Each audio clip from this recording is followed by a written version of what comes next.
Every town has that house, the one no one lives in for long. In Marlowe, it was Briarhouse. Tucked behind a withered hedge at the end of Ashwood Lane, Briarhouse had stood empty for decades. Locals whispered that anyone who stayed there for more than 3 nights never truly left. When I saw it listed online, the price was absurdly low. The photos showed a weathered Victorian home. Steep roof, cracked windows, ivy strangling the brick. I thought it was a fixer-upper opportunity. I didn't ask why there were no interior photos. I should have. I arrived at dusk. The front gate creaked open without resistance. The house loomed, larger than I expected, like it had grown in size since the photo was taken. When I stepped onto the porch, I noticed something odd.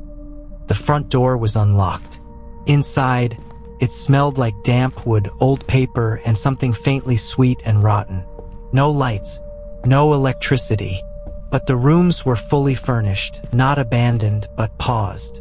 Like the previous owner had stepped out and might return any second. On the kitchen counter was a single brass key. Attached was a note written in delicate cursive.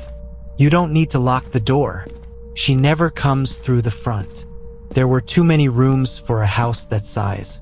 6 bedrooms, 4 bathrooms, 2 studies, a parlor, a sewing room, and 1 door that led to nothing, just a brick wall. Room 6 caught my attention. The door had 7 deadbolts on it.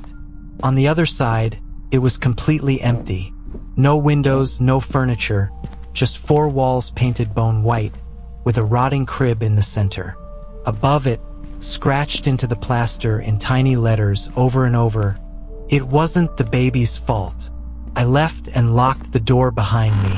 Later that night, I found one of the deadbolts lying on the floor, snapped in half. There was only one working item in the house. The grandfather clock in the foyer ticked loudly, slowly, and backward. At exactly 3:33 a.m., it chimed 13 times. I got out of bed and crept down the stairs. On the bottom step was a wet footprint. Small, bare, not mine. In the parlor, I saw her for the first time. Standing in the corner, head tilted, face blurred like smeared paint. She was rocking slowly, arms cradling something invisible. She turned toward me and vanished. The next morning, the clock's hands pointed to midnight, but the sun had already risen. On day 3, the house shifted. The hallway on the 2nd floor was longer. The paintings on the walls had changed. They no longer showed landscapes. Now they depicted people, all of them pale, mouths sewn shut. One of them looked like me. The door to room 6 was wide open. Inside, the crib was gone.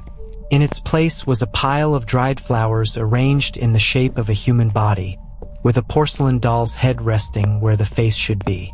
When I turned to leave, the door slammed shut. And for a moment, I couldn't remember how I got there, or my last name. I never noticed the basement before. Not until the morning after room 6 opened itself again. A door in the kitchen that hadn't been there before. Narrow, crooked, like the house had grown it overnight. It opened with a groan that echoed too long. The staircase spiraled downward, much farther than it should have. The air grew damp, then wet. The walls were lined with old mirrors, all of them cracked.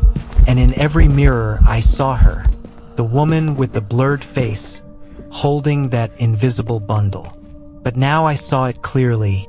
What she held was me, smaller, limp, and in every reflection, she was sobbing. At the bottom of the stairs was a stone room. No windows, 1 chair, and a child's skeleton in the center, surrounded by ash. On the wall, written in charcoal, "She couldn't let go, so the house holds it for her." Suddenly, every mirror shattered behind me, and from above, the sound of every door in the house slamming shut at once. Then a scream, a woman's, from inside my own head. I ran back upstairs, but the house had changed again. Hallways led to staircases that led to nowhere. And the ticking of the grandfather clock was in every wall now, but beating like a heart.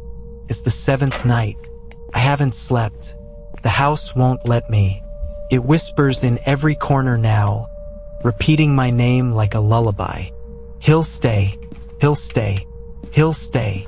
There's a new door in the parlor, painted white, cracked at the edges, and on it, in a child's handwriting, Room 7. Inside, there's nothing but a mirror and a crib. I step inside. The door closes behind me.